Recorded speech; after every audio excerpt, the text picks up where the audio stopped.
Eh bien salut à tous, c'est Ivory et aujourd'hui on se retrouve pour une nouvelle vidéo. Donc dans cette vidéo, ça va pas être un test à bas, ni un test de chicha, ni rien du tout. Puisqu'on va se retrouver sur un tutoriel. Donc ce tutoriel m'a beaucoup été demandé, donc je pense que vous avez compris de quoi il s'agit. C'est bien sûr du perçage de bouteilles pour confectionner une chicha comme là.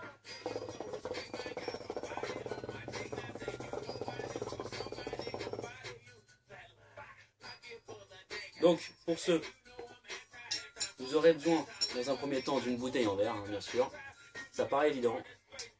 Donc les premières, franchement, je vous le dis, essayez pas de le faire dans une bouteille, une belle bouteille que vous voulez absolument avoir comme chicha, puisque la première fois vous n'aurez pas un résultat parfait. Hein. Faut pas s'attendre non plus à la recette miracle, c'est sûr. Donc essayez d'abord de nous entraîner dans des bouteilles secondaires, on va dire.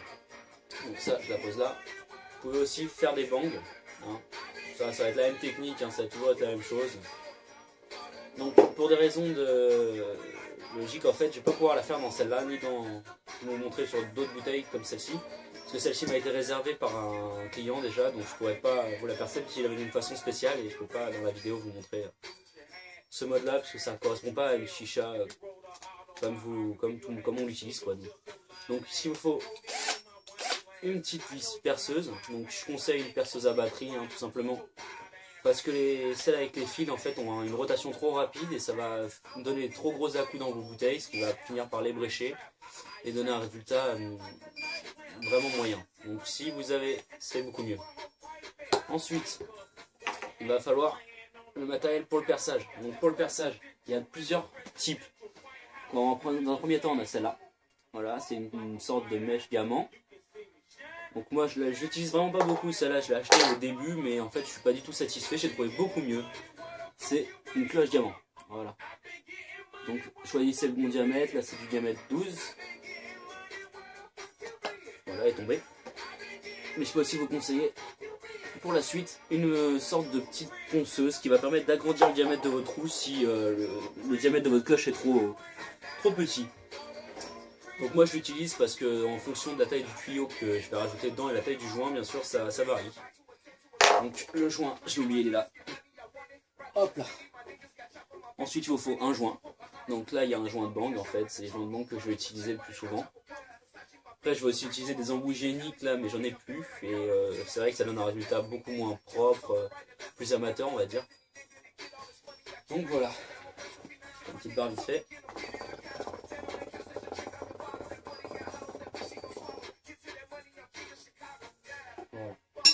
Ensuite, pour votre plongeur, ça va être tout simplement un tube en alu. Donc, vous pouvez prendre d'autres, hein, de l'acier inoxydable. Mais là, sur le coup, j'avais que de l'alu, donc je l'ai fait dans de l'alu.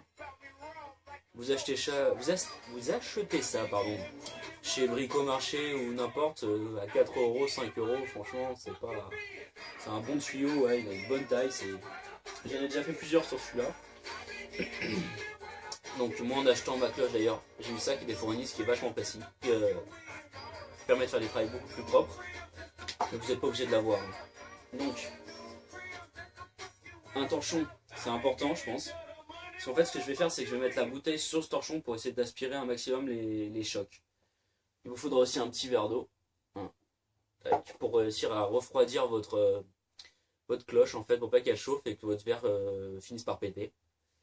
Donc moi je dis pas que j'ai la technique, hein. J'ai ma technique, je vous donne ma technique, vous la prenez c'est bien, vous la prenez pas, bah écoutez, je peux pas faire plus, hein.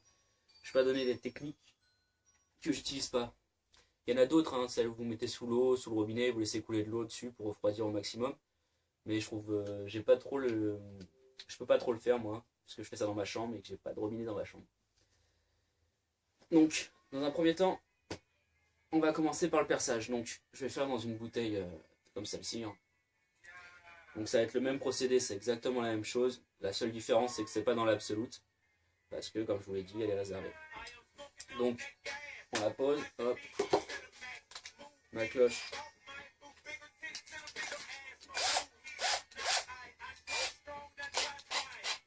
Voilà. Donc vous trempez votre cloche dans l'eau, dans un premier temps, qui va permettre de créer une pâte abrasive avec le temps à force du perçage. ce qui va vous permettre après de faire un trou plus propre et plus net. Donc vous y allez avec une, pas trop fort, doucement, avec une rotation très légère. Donc celle-là, elle est déjà un peu percée, hein. Je l'ai à peu près un peu percée pour un gain de temps. Que je vous ai fait une première vidéo, mais avec le montage j'ai eu une couille, désolé.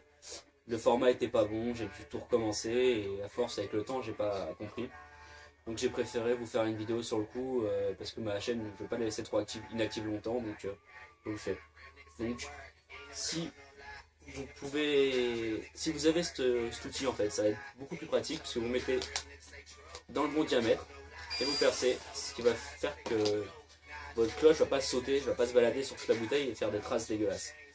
Sinon l'autre moyen c'est de mettre du Chatterton ou du scotch d'électricien sur l'endroit que vous voulez percer. Comme ça votre cloche va se coller dessus et évitera de tourner et de se balader n'importe où aussi.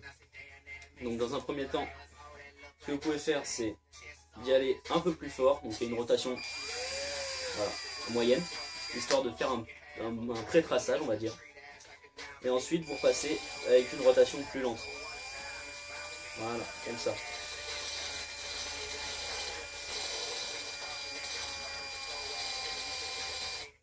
N'hésitez pas à remouiller votre cloche quand vous voyez un petit filet de fumée qui sort, c'est que franchement vous avez été un peu trop lent, donc il faut vraiment la mouiller ce coup-ci.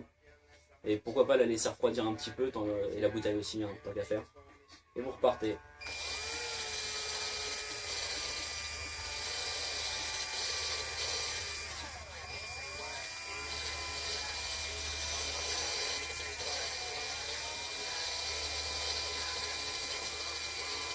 C'est assez long comme travail ça, mais en moyenne pour faire un perçage propre et net, juste avec celle-ci tu vous mettez à peu près 7-8 minutes. Donc c'est 8 minutes où il faut garder le bras bien droit, garder l'écart de la bouteille et surtout pas sauter pour pas hop, et sur la bouteille et ça fait une trace et c'est plus beau. Donc doucement, en douceur toujours.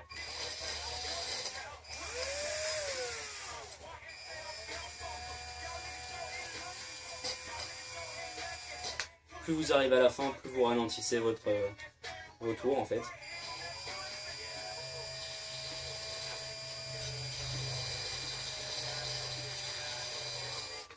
Voilà, donc là, mon perçage est fait, moi, donc il était aux 3/4 fait, donc on a un résultat, un beau rond, bien propre. Bon, la plastique est un peu fondue sur le tour, mais de toute façon elle est pour moi, donc c'est pas très grave. Ensuite, vous prenez votre petite ponceuse, on va dire. On va faire ça comme ça, une petite ponceuse. Hein. Tac, on la monte aussi. Et ce coup-ci, on est reparti, vous la mettez dans votre diamètre. Et vous tournez encore une fois, pas trop vite. En essayant d'appuyer au minimum, mais pas d'appuyer quand même un petit peu pour voilà, entendre ce bruit là. C'est vrai que c'est un bruit assez désagréable, je suis d'accord avec vous, donc celle-ci vous la mouillez pas. Je l'ai déjà fait et ça a fait elle a une sale gueule maintenant. Donc voilà. Donc je vais vous montrer aussi avec l'autre cloche parce que enfin avec celle-ci. Parce qu'en fait pour la soupape je fais un plus petit trou. Donc l'autre va me faire un trou un peu trop gros je trouve. Donc celle-ci fournit un trou beaucoup plus petit. Donc ça va être le même principe, vous la posez.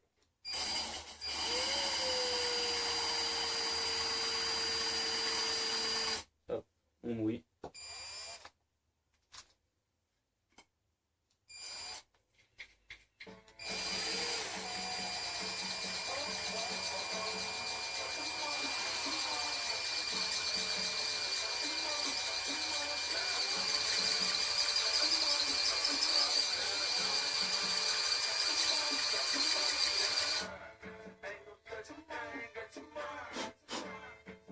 On va commencer à arriver à la fin de celui-là. Bon, celui-là aussi était pré-percé. Hein,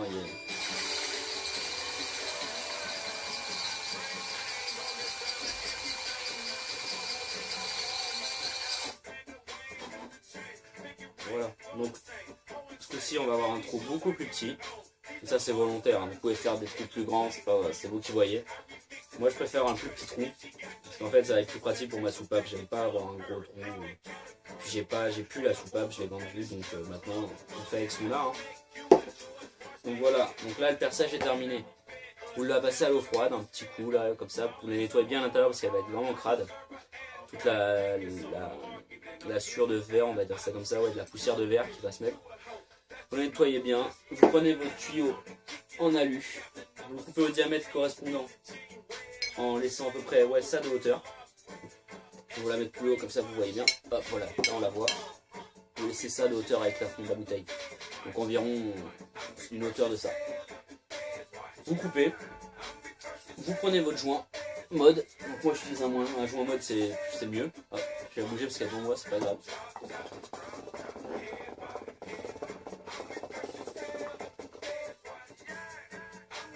On va pas la laisser s'éteindre, ça serait pas bien. Ensuite, on prend son joint, vous le mettez de manière inversée comme ça. Donc attendez que je fasse ça bien. Voilà. Tac.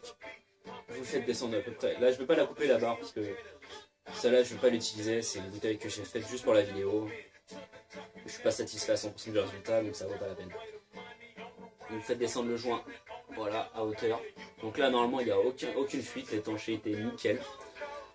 Vous faites glisser votre tuyau, hop, le joint au fond. Le joint au fond, tac, vous bloquez bien. Ça c'est fait. Ensuite, votre petit joint qui est là, vous le prenez. Donc c'est des joints de banque qu'on achète sur plusieurs sites. Donc moi je vais sur Smoking Paradise, non pas Smoking Paradise, pardon, S Factory, Planet S Factory. Donc c'est un envoi très sûr, très rapide, il n'y a aucun problème. Le prix c'est de 50 centimes le joint. Donc en tout pour la chicha normalement, vous devrez en avoir pour, donc ça, pour ça je me payais 22 €. Celle-ci je l'ai payé 5 ou 6 €. La tube 5 €, le tube pardon 5 €. Les joints 50 centimes.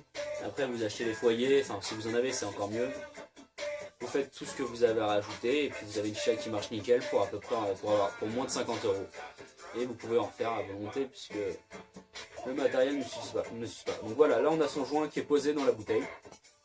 Donc prêt à l'utilisation, le foyer par-dessus, le cendrier à la limite si vous en avez. Et c'est nickel. Donc voilà. Je crois qu'on a fait le tour, hein. Je vous ai à peu près montré comment faire. Donc le résultat, j'en ai pas mal, hein. J'ai celle-là. Vous voyez, il n'y a aucun problème de fumée.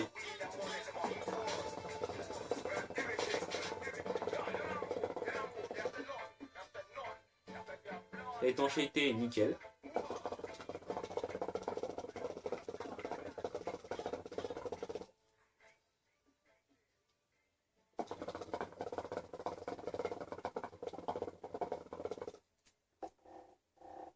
Donc voilà. Bon bah j'espère que cette vidéo vous aura plu, c'était Ivory. N'hésitez pas à mettre des commentaires, à me demander d'autres tutos, je vous les ferai. Et voilà, ça m'a fait très plaisir de vous montrer comment faire. On va se dire à plus. Voilà, à plus.